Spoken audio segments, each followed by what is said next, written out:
শশী আফরোজা এরই মধ্যে সুনিপুণ অভিনয় দিয়ে নিজের অবস্থান শক্ত করেছেন তিনি। নাটক, সিনেমা ও বিজ্ঞাপন চিত্রে নিয়মিত কাজ করছেন এই অভিনেত্রী। সম্প্রতি শশী নতুন একটি সিনেমায় যুক্ত হয়ে এরই মধ্যে শুটিং এ অংশ নিয়েছেন। সিনেমার নাম কাগজ দ্য পেপার, নির্মাণ করছেন জুলফিকার জাহেদি। এ প্রসঙ্গে শশী আফরোজা বলেন, আমি এখানে যে ডিরেক্টর থাকে তার ওয়াইফের ভূমিকায় ক্যারেক্টারটা করতেছি। আমি প্রথম ছবি করছি অনন্য মামুন ভাইয়ের নবাব এলএলবি। অনন্য মামুন ভাইয়ের 3টা ছবি আমি করেছি, তার মধ্যে হচ্ছে নবাব এলএলবি, কসাই আর অমানুষ। অমানুষটার মাত্র ডাবিং শেষ হলো, এটা সামনে মুক্তি পাবে। অমানুষের চরিত্র আমি মিথিলা আপুর যে চাচি শহীদুজ্জামান সেলিম ভাইয়ের বউর ভূমিকা অভিনয় করেছি।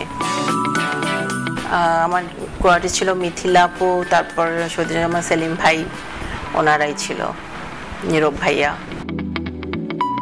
সিনেমাতে আমি আসলে অনন্য মামুন ভাইয়ের হাত ধরে আসছি। ভাইয়া প্রথমে একটা ইন্টারভিউ নিয়েছিল, আমি অডিশন দিয়ে সিলেক্ট হয়ে তারপরে কাজ পাই। নাটক প্রায় 30টার মতন করে ফেলছি। প্রথম নাটক আমি করছি কাজল আরফিন অমির ছবি, খুব ছোট একটা ক্যারেক্টার ছিল, ওখানে একটা চাইল্ড আর্টিস্টের দরকার ছিল, ওখানে আমার মেয়ে কাজ করছে, তো ওর মার ভূমিকায় আমি অভিনয় করেছিলাম। এরপর অমিরই আরেকটা কাজ, এরকম করে করে আস্তে আস্তে করতে করতেই নাটকে পথ চলা। হ্যাঁ, সবাই হচ্ছে মায়ের কারণে মেয়েরা চান্স পায়, আমার বেলায় উল্টা হয়েছে, আমি আমার মেয়ের কারণেই চান্স পাইছি। আসলে এটা সত্য। আয়নার সামনে দাঁড়ায় দাঁড়ায় অ্যাক্টিং করতাম, এছাড়া আমার আর কোনো, আমি মঞ্চ থেকে আসি নাই, আমার অভিনয় করতে করতে অভিজ্ঞতা। হ্যাঁ, স্বপ্ন ছিল। আমি তো চিটগাঁয়ে বড় হয়েছি। আসলে আমার বাবাও খুব কম বয়সে মারা গেছে। আমার ওভাবে অন্যান্য যেই অ্যাক্টিভিটিসগুলো থাকে ওগুলা পাওয়ার তখন কি বলে এটাকে সুযোগ হয়নি। পড়াশোনা করেছি, বাবা মা যাওয়ার পরে আসলে আমরা অনেক স্ট্রাগল করেই বড় হয়েছি, তো অন্যান্য ক্ষেত্রে যাওয়াটা আমার পক্ষে সম্ভব হয়নি। তো বিয়ের পর তখন মেয়ের বাচ্চা হওয়ার পরে দেখা গেছে আমার মেয়ের জন্যই ট্রাই করেছি, মেয়ে সুযোগও পাইছে, কিন্তু সেক্ষেত্রে দেখা গেছে আমি ওর সাথে সাথে সুযোগ পেয়ে গেছি। আসলে সত্যি কথা বলতে নাটক বলেন, সিনেমা বলেন, যেখানেই নতুনদের সুযোগ পাওয়াটা তো আসলে অনেক কঠিন, কষ্টকর, আর পুরানোদের ভিড়ে আর কি। তো সে জায়গা থেকে আমি মা, ভাবি, আপা এই ধরনের ক্যারেক্টারগুলোই প্লে করছি এখন, ওগুলা করতেই স্বাচ্ছন্দ্য বোধ করি। আমার এই যে রোজার ঈদে গেল তাবিজ করা প্রেমিক, ওটা মাসুদুর রহমান নামে একজন পরিচালক, উনি পরিচালনা করেছেন। তারপরে বান্না ভাইয়ের হচ্ছে দা লাভ। তারপর আরেকটা, আর বলতে গেলে আমি সিনেমার ক্ষেত্রে বলতে গেলে নবাব এলএলবি তো ভালোই সাড়া পেয়েছি, খারাপ না। এবার রোজার ঈদে গেল হচ্ছে মাসুদ খানের তাবিজ করা প্রেমিক, আরেকটা হচ্ছে বান্না ভাইয়ের দা লাভ, আর সোহেল আরমান ভাইয়ের হচ্ছে যে ছিল আমার। এই 3টা নাটকের কাজে আমি সেন্ট্রাল ক্যারেক্টার অভিনয় করেছি। মায়ের চরিত্র ছিল, কিন্তু ভালো ছিল। সামনে এখনো কিছু কাজ আছে, যেমন অপি আশরাফ ভাইয়ের ওখানে শিডিউল দেওয়া আছে নাটকের কাজেরই, মোবাইল শুটিং হবে। তারপর ধরেন করেছি ভিকি জায়েদ ভাইয়ের একটা কাজ করলাম। তারপরে ফাহিমের ফিল্ম পাড়া নামে একটা সিনেমায় অভিনয় করলাম। এই কাজগুলো সামনে মুক্তি পাবে। আমি তো আসলে 3 মাধ্যমে অভিনয় করি, বিজ্ঞাপন, সিনেমা, নাটক। আমার 3 মাধ্যমে অভিনয় করতে ভালো লাগে। মাধ্যম যেটাই হোক না কেন, আমার কাছে মনে হয় যে অভিনয়টাই আসল, অভিনয় করতে পারাটাই আমার আনন্দের বিষয়। আমি অভিনেত্রী হতে চাই।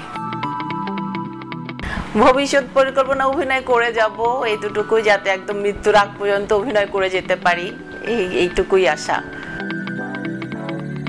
আসলে তদবির করে না, যেহেতু আমার আগে পিছনে মিডিয়াতে কেউ নাই, আর আমি মঞ্চ থেকেও আসি নাই, কিন্তু আমার কাজের কথা অনেককেই বলতে হয়, যে হয়তো কাজের রেফারেন্স দেখায় বা যতটুকু আমি কাজ করেছি ওইটুকু ক্লিপ দেখায় যে আমি কাজ করছি বা কাজ করি, এইটুকু দেখায়, বা ছবি দিয়ে যে ভাইয়া আমি কাজ করতে চাই, যদি সুযোগ পাই আপনি একটা সুযোগ দিয়ে দেখতে পারেন। হ্যাঁ, এইটুকু আমার বলাই লাগে, এটা আমি স্বীকার করব, কারণ এছাড়া আমাদের আসলে উপায় নেই। আমাকে তো কেউ চিনে না, মিডিয়া তো আমার কেউ নাই, সো আমার ওইভাবে যদি বলে আমি একটা সুযোগ পাই, একবার সুযোগ পেলে দেখা গেছে যে তার ভালো লেগেছে কাজ, সে আবার ডেকেছে, এইভাবে আগানো আসলে। এছাড়া আসলে উপায় নাই, আমাদের নতুনদের উপায় নাই আর। আমি মেজাবিন, তাসনিয়া ফারিন, তাসনুবা তিশা ওদের সাথে কাজ করেছি। এছাড়া আরও নতুন নতুন নায়িকাদের সাথেও কাজ করেছি। আর সিনেমার ক্ষেত্রে তো প্রিয়মণি, বুবলি, তারপরে হচ্ছে মাহিয়া মাহি, ওনাদের সাথে স্পর্শিয়া, ওনাদের সাথে কাজ করেছি। ওই বিষয়ে আমি কোনো কথা বলবো না, আমি নিজেই নতুন, আমি এখনো নিজেই শিখে শিখে যাচ্ছি। ওদের অভিনয়, সবার অভিনয় আমার খুব ভালো লাগে।